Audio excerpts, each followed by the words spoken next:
Kelly, and I'm back to share with you guys this Kanzashi style flower that I had created. And in my previous video I shared with you guys the flowers that I was working on, and a lot of you had requested me to do a tutorial. So it's really easy. I'm just gonna dive right into it. It's not that hard at all. All you really need is just a needle and thread, and I'm sure everyone can thread their own needle just like this. So you just make sure that you know, you knot the end, and you're gonna need 5 circles, and the size is depending on how big you want your Kanzashi petal to be. So this here is about, I would say, 2 inches. It's like a 2-inch circle, and I just have 5 petals here.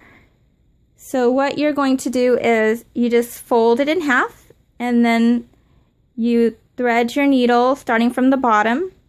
You go up like this, and I'm just going to do it like that. And you're just going to do a run-in stitch. So try to get as close to the raw edge as possible.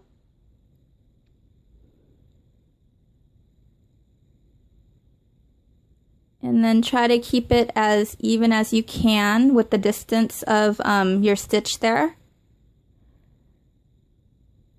So you keep doing that, and then once you get to the end here, you're gonna make sure that this end part here is up. So it's similar to there. So kind of like a mountain valley fold. And then you're going to take it all the way down to where your knot is. Just like that.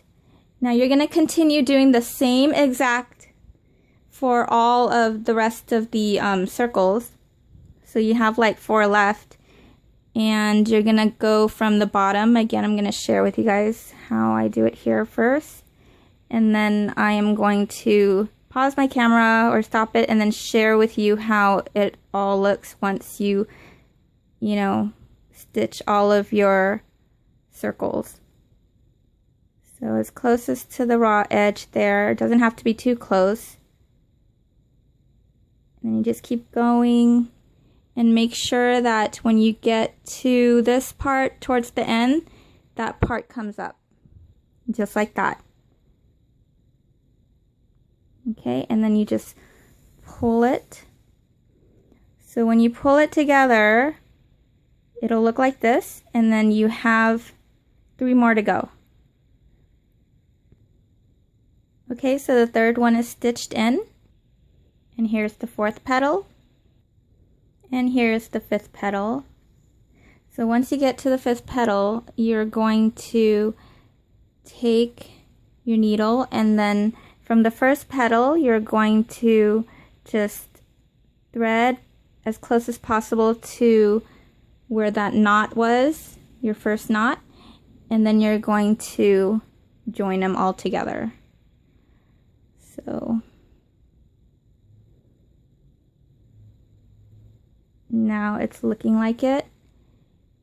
And then you just tie 2 knots to secure it.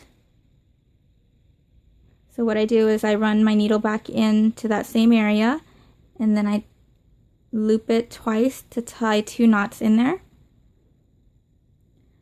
So you just form your petal like this. Really simple. And there you have it. Just take your thumb and evenly spread it out, just like that. Okay, and there you have your 5-petal Kanzashi. You could also do 6 petals if you decide to alternate like a different pattern, and this is what I'm talking about here. So I created 6 petals with this one here because I used 2 different prints. And as you can see, there's 6. But if you just want to stick with the 5-petal, you sure can. So for the center, you could either add a really big button center, or what I did here was I had made a rosette and then I glued it on top of it.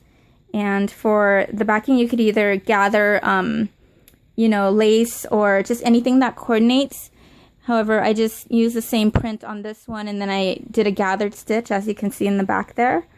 And then I just added it as the back layer.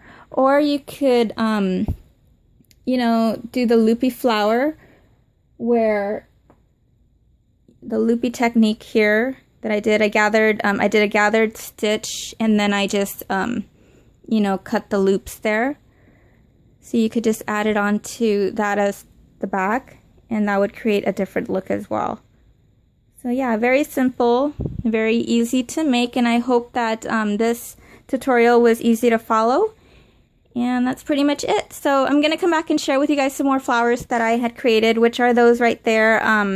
You know, I was just playing around and I came up with a technique that I don't think I've ever seen anyone do, but this is something that I was experimenting, and so I was just asking my my friend Crystal if anyone has ever came up with this technique, because pretty much I just did this on my own, and I like the way it turns out. It's just very dimensional. I'll share with you guys in another video. Thanks for watching.